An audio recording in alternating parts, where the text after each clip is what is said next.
नमस्कार दोस्तों, स्वागत है आपका प्रूफ वाइब्स चैनल पर।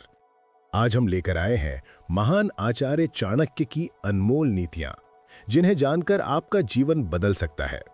आचार्य चाणक्य, जिन्हें कौटिल्य और विष्णुगुप्त के नाम से भी जाना जाता है, एक महान गुरु, राजनीतिज्ञ, अर्थशास्त्री और दार्शनिक थे। उनकी नीतियां आज से लगभग 2400 साल पहले लिखी गई थीं, लेकिन उनकी प्रासंगिकता आज भी उतनी ही है जितनी उस समय थी।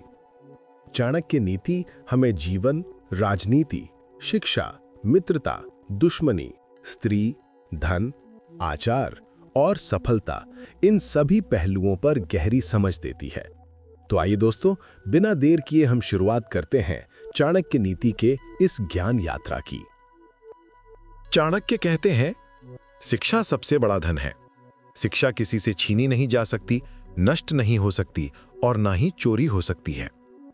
इसका अर्थ है कि धन और संपत्ति क्षणभंगुर है, लेकिन शिक्षा जीवन भर साथ रहती है। उदाहरण के लिए, यदि किसी के पास बहुत धन है लेकिन ज्ञान नहीं है, तो वो धन भी टिक नहीं पाएगा। वहीं एक शिक्षित व्यक्ति गरीबी में भी रास्ता बना लेता है। चाणक्य ये भी कहते हैं कि जो व्यक्ति विद्या प्राप्त करता है वो हर जगह सम्मानित होता है, यानी शिक्षा ही असली पहचान है।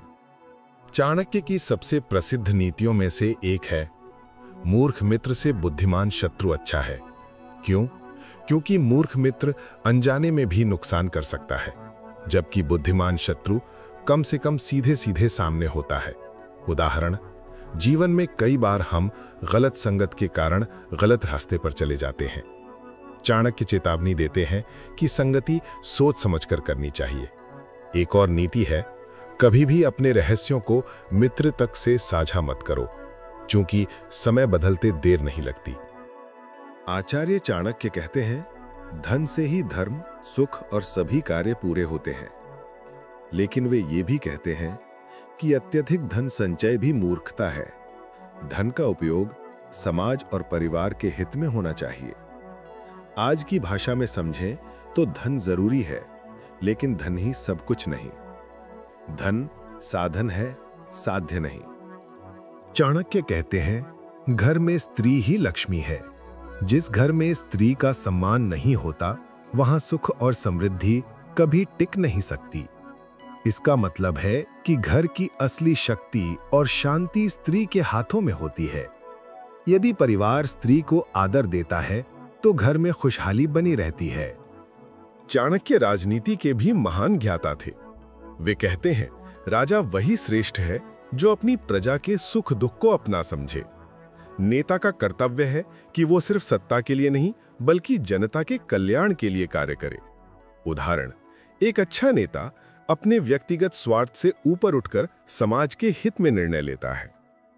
चाणक्य कहते हैं, जो दूसरों के दोषों को बार बार गिनाता है, वह कभी सुखी नहीं रह सकता।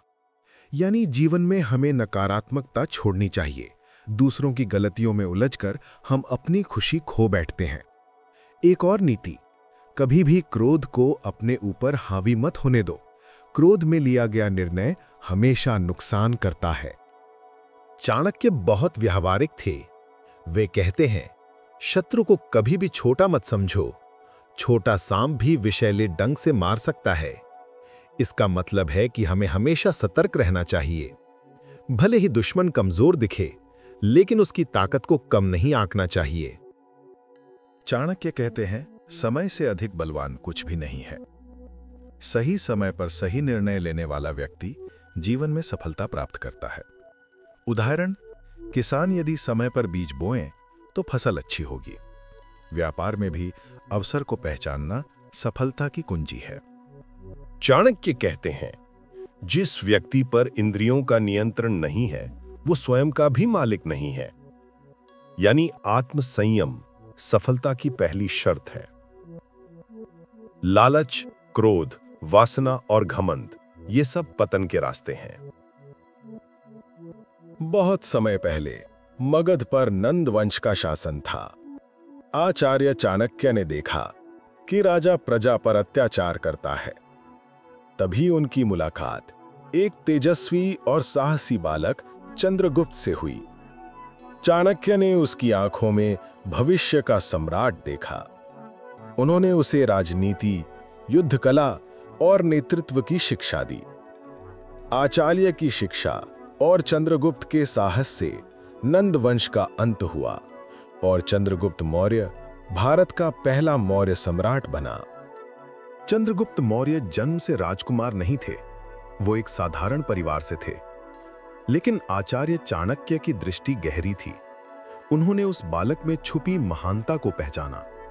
चाणक्य ने उसे गुरुकुल में शिक्षा दी, अनुशासन सिखाया, युद्ध की कला सिखाई और राजनीति की समझ दी। धीरे धीरे वही साधारण बालक इतना सक्षम बन गया कि उसने पूरे भारतवर्ष को एक साम्राज्य में जोड़ दिया। ये दिखाता है कि योग्य गुरु साधारण शिष्य को भी महान बना सकता है। नंदवंश मगध का शक्तिशाली शासक था। सीधी लड़ाई में उसे हराना असंभव था। लेकिन आचार्य चाणक्य सिर्फ विद्वान ही नहीं, बल्कि कुशल रणनीतिकार भी थे। उन्होंने गुप्तचरों का जाल बिछाया, छोटे छोटे राज्यों को एकजुट किया और युद्ध नीति बनाई। धीरे धीरे नंदवंश कमजोर होता गया और अंत में उसकी पराजय हुई।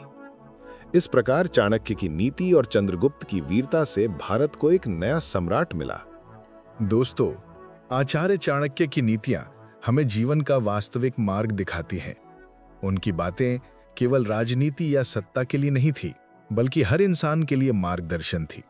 अगर हम चाणक्य नीति को अपने जीवन में अपनाएं, तो न सिर्फ व्यक्तिगत सफलता, बल्कि समाज और राष्ट्र की प्रगति भी सुनिश्चित हो सकती है।